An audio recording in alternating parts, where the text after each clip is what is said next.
There is a lot of misinformation and downright brainwashing about buying a home and becoming a homeowner.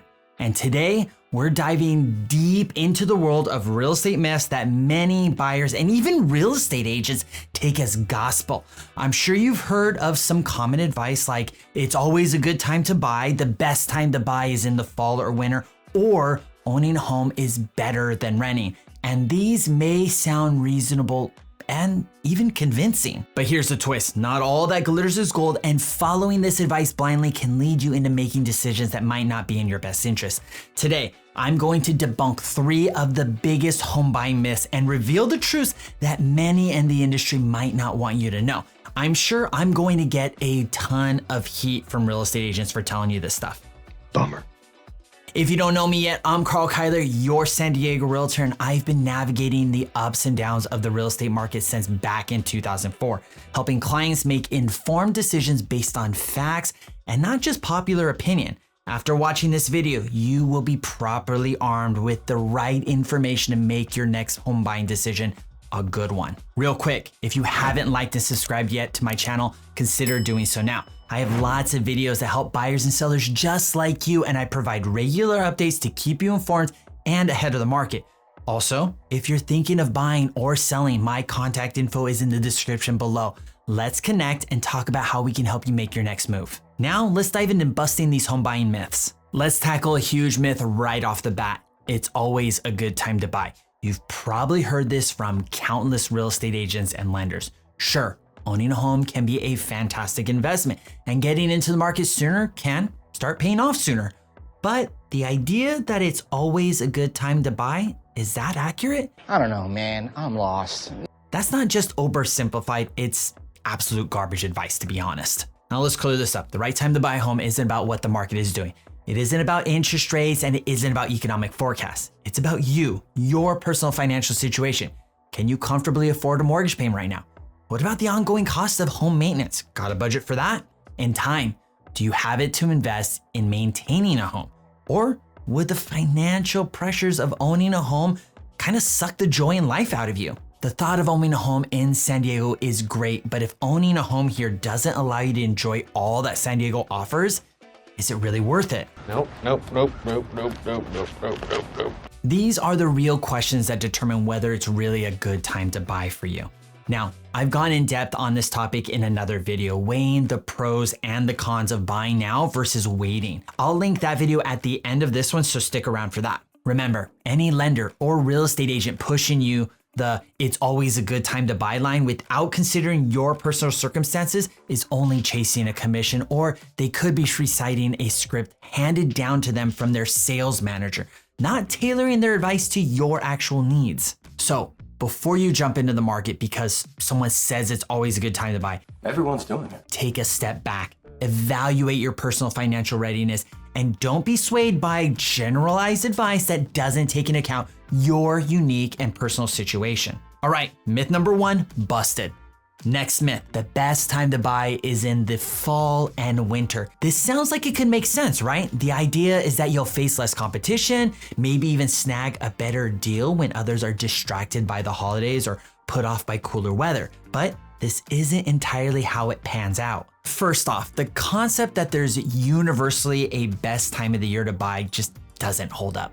While it's true that buyer competition tends to decrease during the fall and winter months, this doesn't automatically mean it's the best time for everyone.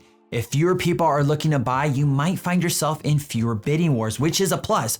But don't be fooled into thinking that this will necessarily get you a better price. Here's the main point you want to take away from this. If the overall market is climbing, prices at the end of the year could still be higher than they were at the start, even if they're not climbing by as much.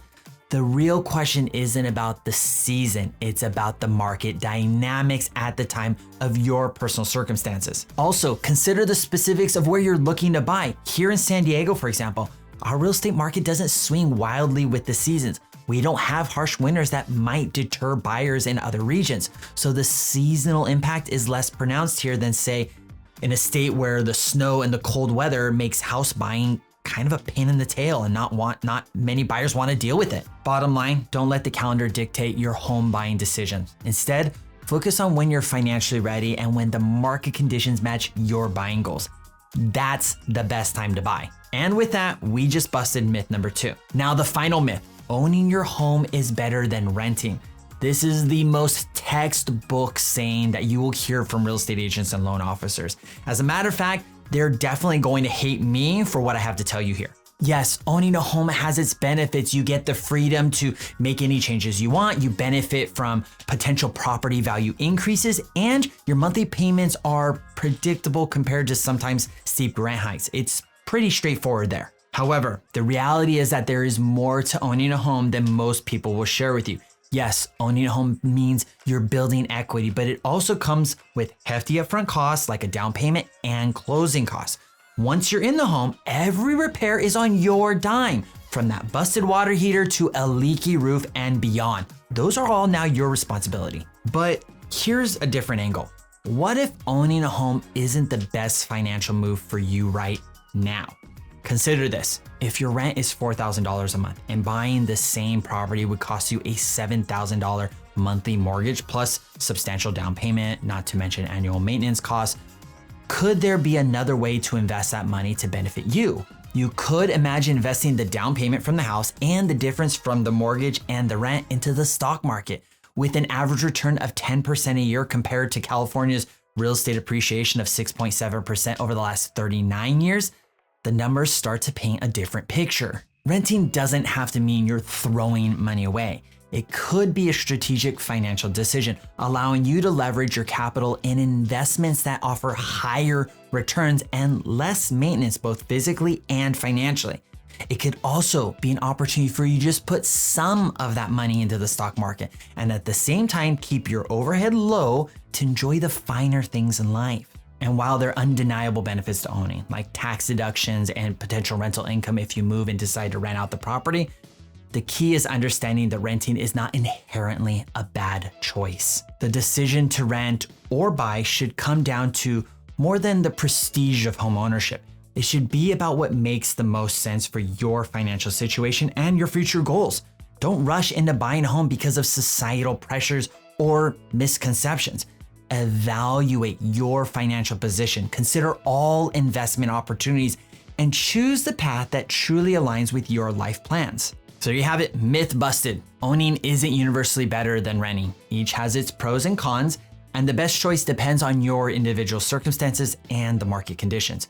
Make sure to think critically about what each option means for you and your financial future. And that's a wrap for this video. Be sure to like and subscribe if you haven't already. And if you're interested, check out my other content that I'll have pop up in either of these corners here for you to click on next. As always, I'm Karl Kyler, your San Diego Realtor. I'll see you in the next video.